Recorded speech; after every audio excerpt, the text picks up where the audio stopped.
معزز سامعین اکرام، السلام علیکم ورحمۃ اللہ وبرکاتہ۔ آج ہم جانتے ہیں پھر سے سورہ یاسین کے بارے میں، جس کو پڑھ کر اور سن کر ہم اس سے سب سے پہلے ثواب حاصل کریں گے، پھر اس کے بعد میں جو ہماری دعائیں ہیں اللہ کی بارگاہ میں، ہم اس دعا کو بھی کریں گے۔ چلیے اس سے پہلے ہم سورہ یاسین کی تھوڑی فضیلت سمجھتے ہیں، مختصر سے انداز کے ساتھ میں وہ سماعت کیجیے، پھر انشاءاللہ تبارک و تعالی ہماری اس ویڈیو پر بنے رہیے۔ ہم پوری طریقے سے سورہ یاسین بھی پڑھیں گے، آپ سماعت کریں گے، اور ہو سکے تو ہمارے ساتھ ساتھ آپ پڑھیے۔ سب سے پہلے ہم سورہ یاسین کے بارے میں یہ جانتے ہیں کہ سورہ یاسین جو ہے وہ سورہ مکی ہے، یعنی مکہ شریف میں یہ سورہ یاسین نازل ہوئی ہے۔ اور سورہ یاسین کی فضیلت و برکت کے بارے میں اللہ کے نبی صلی اللہ علیہ وسلم نے ارشاد فرمایا کہ تحقیق ہر ایک چیز کا دل ہوتا ہے، اور قرآن عظیم کا دل سورہ یاسین ہے۔ جو شخص سورہ یاسین کو صرف ایک مرتبہ پڑھتا یا لکھتا یا سنتا ہے تو اللہ تبارک و تعالی اگر وہ پڑھتا ہے تو پڑھنے والے کو 10 کلام مجید پڑھنے کا اللہ ثواب عطا فرماتا ہے، اگر وہ سنتا ہے تو سننے کا ثواب عطا فرماتا ہے، اور اگر لکھتا ہے تو اللہ تبارک و تعالی اس کو لکھنے کا ثواب عطا فرماتا ہے۔ اور اللہ کے نبی صلی اللہ علیہ وسلم نے ارشاد فرمایا کہ جس مسلمان مرد یا عورت کی حالت نزا میں، یعنی جو ہمارے مرحومین یعنی جو ہمارے مردے موت کے قریب ہوتے ہیں، ہمارے بزرگ یا پھر جو بھی انسان حالت نزا یعنی موت کے قریب میں ہوتا ہے وہ بندہ، تو اس بندے کے پاس میں اس کو سورہ یاسین پڑھ کر سناؤ۔ اچھا، کچھ لوگوں کا سوال یہ ہوتا ہے کہ اگر ہم سورہ یاسین پڑھیں یا سنیں تو وہاں پر ہمارا پڑھنے سننے سے فائدہ کیا ہوگا؟ تو اللہ کے نبی صلی اللہ علیہ وسلم نے ارشاد فرمایا کہ جب آپ حالت نزا والے کے سامنے یا اس کے پاس میں سورہ یاسین پڑھتے ہیں یا پڑھاتے ہیں، جو بھی ہے آپ تلاوت کرتے ہیں، تو اللہ تبارک و تعالی ان کے لیے 10 فرشتوں کو مسلط فرماتا ہے، یعنی اللہ تبارک و تعالی 10 فرشتے نازل فرماتا ہے، اور وہ نازل ہو کر صاحب نزا کے سامنے صف باندھ کر کھڑے ہوں گے اور اس کے واسطے رحمت کی التجا کریں گے اور مغفرت کی اللہ کی بارگاہ میں دعا کریں گے، اور اس کو نہلانے تک حاضر رہیں گے اور جنازے کے ساتھ چلیں گے۔ اب آپ سوچیں ذرا، ہمارے مرحومین اس دنیا سے جب جاتے ہیں تو ہم ان کے سامنے کیا کرتے ہیں؟ رونا چلانا، اس طریقے کی باتیں کرتے ہیں، لیکن وہ نہیں ہونا چاہیے۔ تو پھر اللہ کے نبی صلی اللہ علیہ وسلم نے اس کی فضیلت میں اور فرمایا کہ اس سورت کو بہت پڑھا کرو، کیونکہ اس سورت میں بہت فائدے ہیں۔ شارحین نے اس کی حدیث کی شرح میں لکھا ہے کہ اگر کوئی انسان جس مقصد سے پڑھتا ہے تو اللہ تبارک و تعالی اس کے اس مقصد میں کامیابی عطا فرماتا ہے۔ اگر وہ پریشان ہے تو پریشانی کے وقت میں پڑھے تو اللہ تعالیٰ اس کو پریشانی کو دور فرما دے گا، اور اگر کوئی بندہ اگر بے اولاد ہے تو وہ اولاد کا حاجت مند ہو تو وہ اولاد کے لیے پڑھے کہ اللہ اسے صاحب اولاد بنا دے، اسے اولاد عطا کر دے، تو اللہ تبارک و تعالی اس کی غیب سے مدد فرما کر اس کو اولاد عطا فرمائے گا۔ اور اللہ کے نبی صلی اللہ علیہ وسلم کے فرمان کے مطابق شارحین نے جو لکھا ہے اپنی شرح میں، اس کے مطابق بتایا جاتا ہے کہ سورہ یاسین یوں کہیے ایک ایسی سورہ مبارکہ ہے کہ جس مقصد کے لیے، جس جائز مقصد کے لیے، جس جائز کام کے لیے پڑھیں گے اللہ تبارک و تعالی آپ کی اس میں کامیابی عطا فرمائے گا۔ اگر کوئی بندہ قرض میں مبتلا ہے تو قرض سے نجات کے لیے پڑھے، کوئی بندہ پریشان ہے پریشانی سے دور کے لیے پڑھے، کوئی بے اولاد ہے تو اولاد کے لیے پڑھے، اور اس کے گھر میں رزق میں کاروبار میں برکت نہیں ہو رہی تو اس کے لیے پڑھے، تو اللہ تبارک و تعالی اس کی ہر جائز تمنا کو پورا فرما دے گا۔ اور کسی کی دکان ہے، مکان ہے، تو اس دکان میں خیر و برکت، گراہکوں کے لیے ترقی کے لیے، برکت کے لیے پڑھے تو اللہ تبارک و تعالی اس کی اس دکان میں خیر و برکت عطا فرماتا ہے۔ اور ایک اور فضیلت سنیے، کیونکہ اس میں بہت سارے معاملات رہتے ہیں۔ اگر کوئی بندہ پریشان ہے اور اس کی ایسی پریشانی جو نہیں بتائی جا سکتی، تو وہ صرف سورہ یاسین کا ایک وقت مقرر کر کے صبح فجر کی نماز کے بعد پڑھ کر अव्वल आखिर दुरूद पाक पढ़े और अल्लाह की बारगाह में दुआ करे तो अल्लाह तबारक व तआला उसकी उस दुआ को अपनी बारगाह में जायज़ दुआ होगी उसको कबूल फरमा लेगा। सुभान अल्लाह। चलिए आइए अब हम पढ़ते हैं, आप समात कीजिए सूरह यासीन को। अऊज़ु बिल्लाहि मिनश शैतानिर रजीम। बिस्मिल्लाहिर रहमानिर रहीम।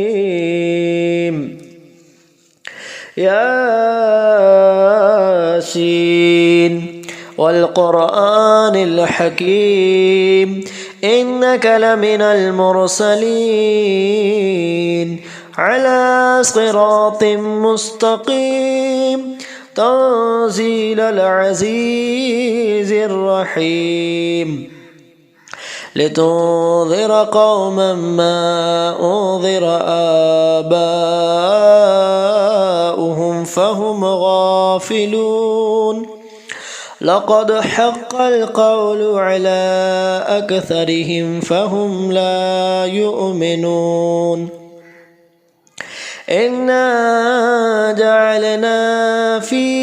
अअनाक़िहिम अग़लालन फ़हिय इलल अज़क़ानि फ़हुम मुक़महून वजअलना मिन बैनि ऐदीहिम सद्दन व मिन खल्फ़िहिम सद्दन फ़अग़शयनाहुम फ़हुम ला युबसिरून वसवाउन अलैहिम अअन्ज़रतहुम अम लम तुन्ज़िरहुम ला युमिनून इन्नमा तुन्ज़िरु मन इत्तबअ अज़्ज़िक्र व ख़शिय अर्रहमान बिलग़ैब फ़बश्शिरहु बिमग़फ़िरतिन व अज्रिन करीम इन्ना नहनु नुह्यिल मौता व नक्तुबु मा क़द्दमू व आसारहुम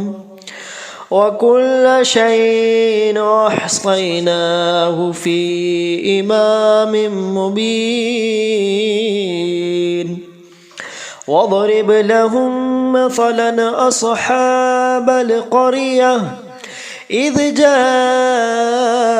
المرسلون إذ أرسلنا إليهم اثنين فكذبوهما فعززنا بثالث فقالوا إنا إليكم مرسلون قالوا ما أنتم إلا بشر مثلنا وما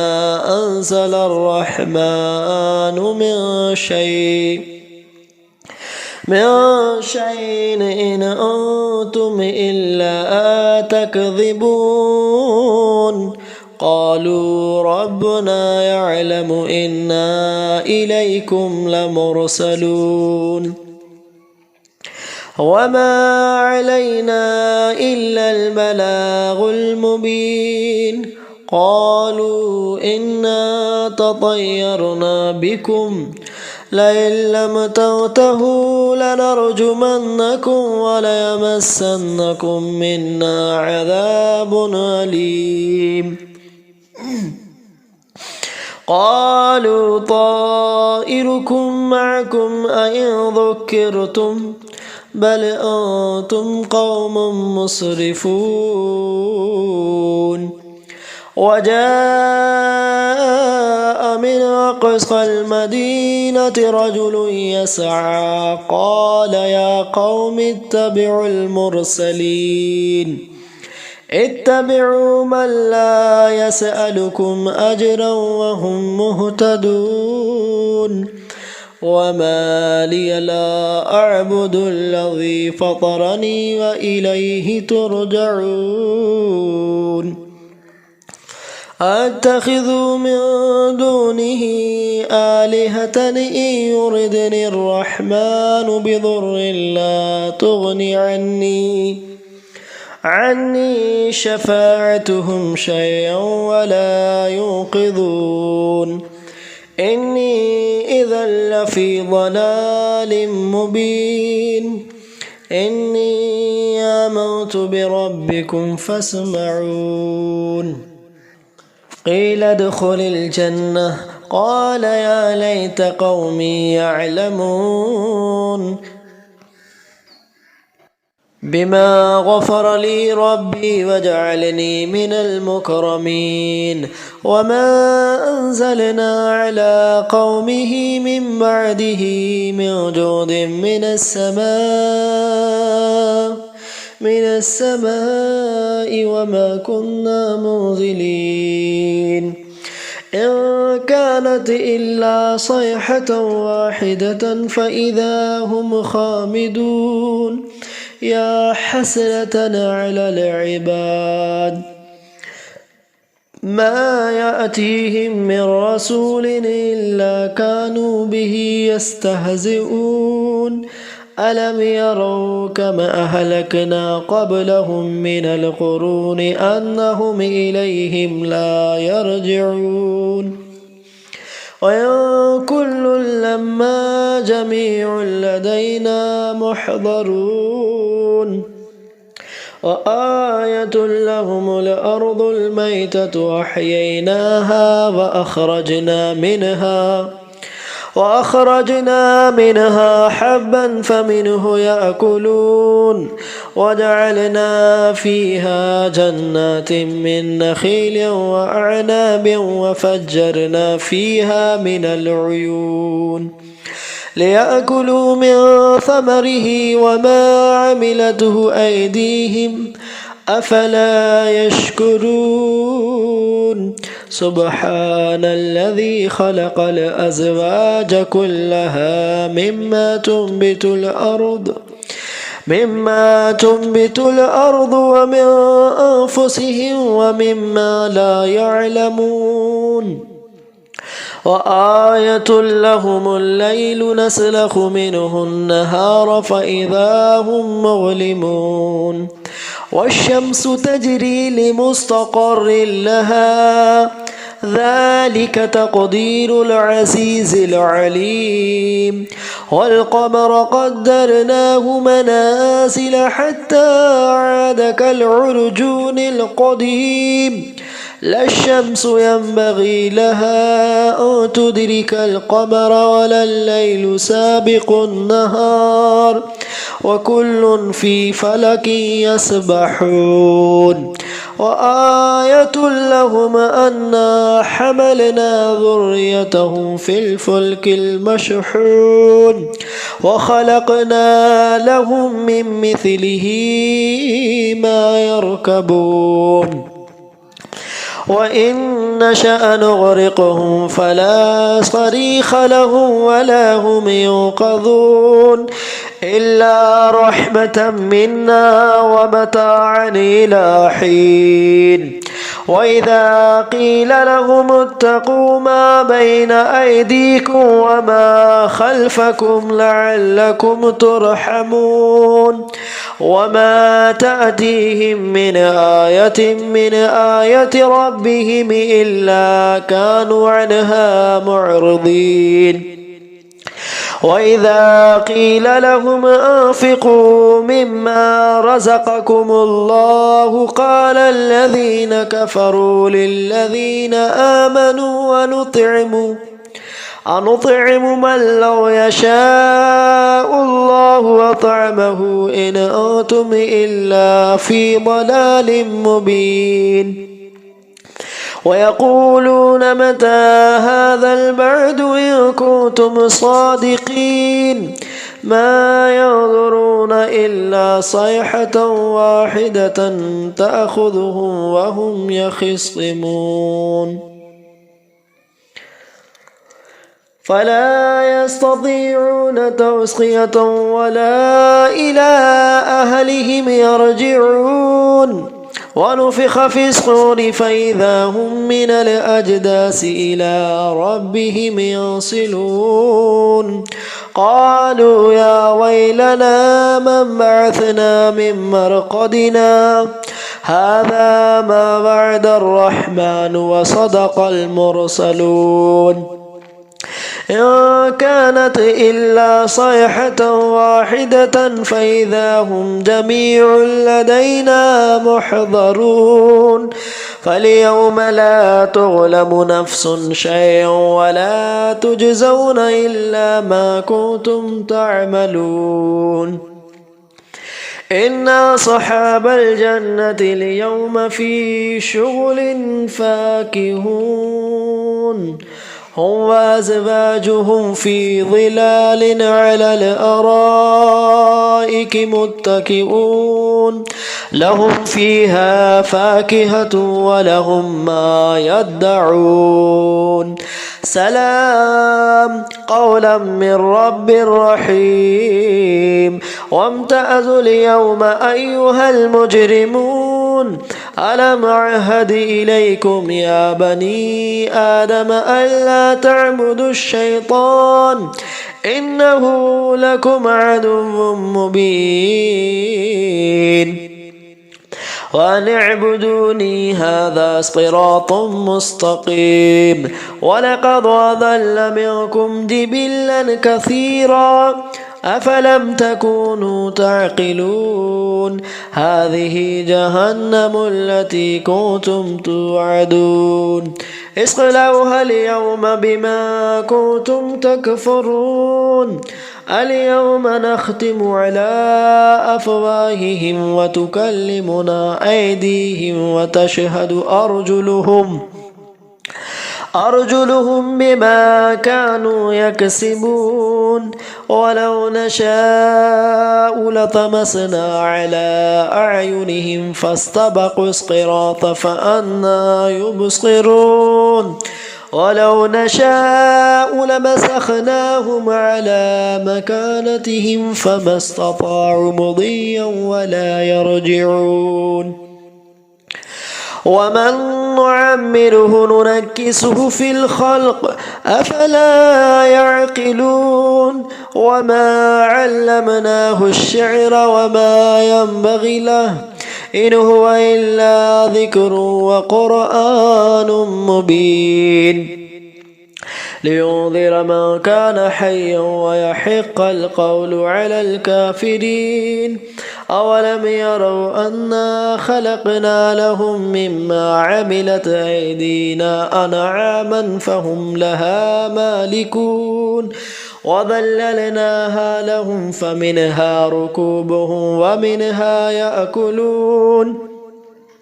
ولهم فيها منافع ومشارب أفلا يشكرون واتخذوا من دون الله آلهة لعلهم ينصرون لا يستطيعون نصرهم وهم لهم جند محضرون فلا يحزنك قولهم إنا نعلم ما يسرون وما يعلنون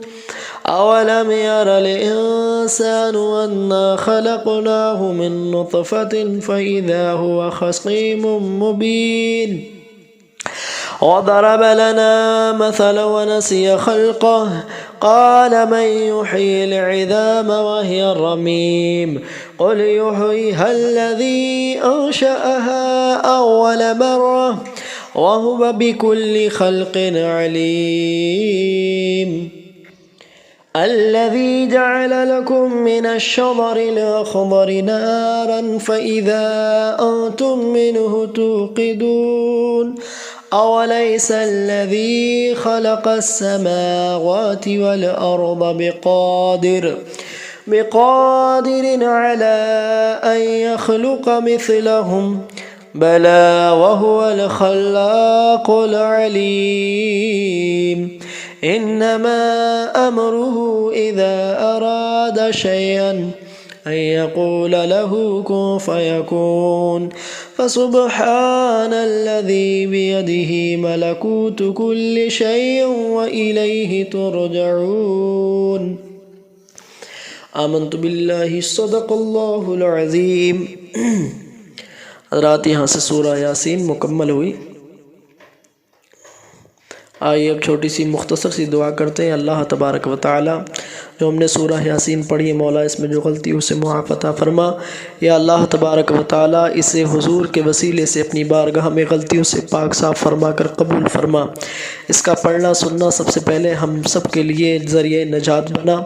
یا اللہ جس نے جس مقصد سے پڑھی سنی اللہ اس کے جائز مقاصد میں کامیابی عطا فرما۔ یا اللہ جو پریشان ہے پریشانیوں کو دور فرما، جو بیمار ہے مولا اسے شفا عطا فرما، جو قرض میں مبتلا ہے انہیں قرض سے نجات عطا فرما۔ مولا تو اپنا فضل عطا فرما، کرم فرما، سب کے ہی کاروبار میں، دکان و مکان میں، رزق میں، کمائیوں میں، کھیت میں، کھلیان میں، اولاد میں، کاروبار میں